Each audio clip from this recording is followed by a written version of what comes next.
This is Jackie, and I'm here with Nate of Microwave. We're here at Long Island Warped Tour today. Why do Warp this year? It's been fun. I don't know. Do it for the fun. I think that's a great reason. It's like camp for adults, like a summer camp. That are almost adults, I would say. From what I see, it's not always adults. Yeah. Not always adults, but fun. So what are some highlights of the shows so far? It's been cool to see Hatebreed and Municipal Waste every day. or I guess Hatebreed joined a little bit in, but I don't know. Definitely some good sets. I think I've gotten in better shape from walking so much and from being in the heat. So hopefully, compensates. Hopefully I'm healthier. Hopefully my cholesterol levels are good and. Yeah, but then you've got Warped catering that is so good, I hear, that it kind of like, I don't know. It's healthy. So, but it really, I think catering honestly actually is the best part of Warped Tour. Nice. So how has Microwave sound evolved from Nowhere Feels Like Home to Much Love and beyond? Nowhere Feels Like Home.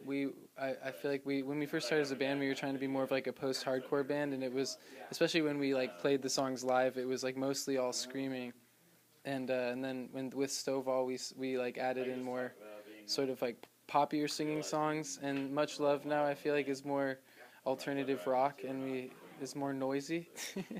But, noise is good. Noise is good.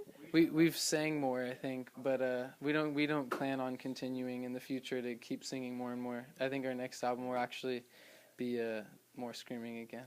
Speaking of the next album, plans for new music. What's inspiring songwriting?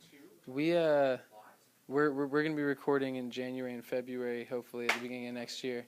But some bands that I've been really into lately have been Queens of the Stone Age and Nine Inch Nails and Converge, and I don't know. That's a good collection. I like that. Yeah. What role do you see internet radio and streaming sites have in your career as well as you consuming music? Radio and streaming sites, you said? Yeah. I feel like that's like the main way that people listen to music now is Spotify. I think for sure like the most people that listen to us are probably doing it through Spotify or Apple Music too. But so that helps a lot. If for sure, I guess you don't get paid as much for streaming as you do for record sales. But I mean, it's cool because I feel like more bands have the opportunity to have their music heard and then be able to come play shows in Long Island, New York, and have there be 200 kids there singing along or whatever.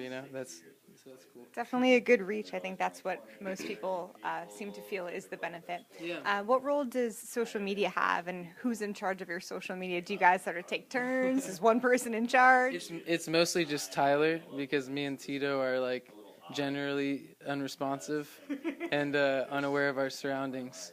But yeah, it helps spread the word for small bands.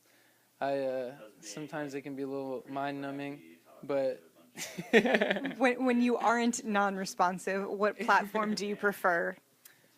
Probably Instagram. Yeah, I like the simplicity of just having pictures for sure.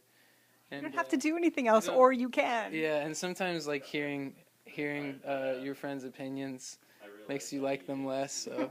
Yeah, Snapchat, it's like, well, you're safe because it goes away, but then, yeah, you don't get the input. But you see a nice picture and, you feel closer, so. So what's up for you guys after Warped Tour? We'll hopefully be touring in the fall. We can't really say a whole lot about it, but, yeah, and then we'll be recording again January and February. So good plans ahead. Stay tuned for much more from Microwave. This is Jackie. Thanks to Chorus FM and One Avenue.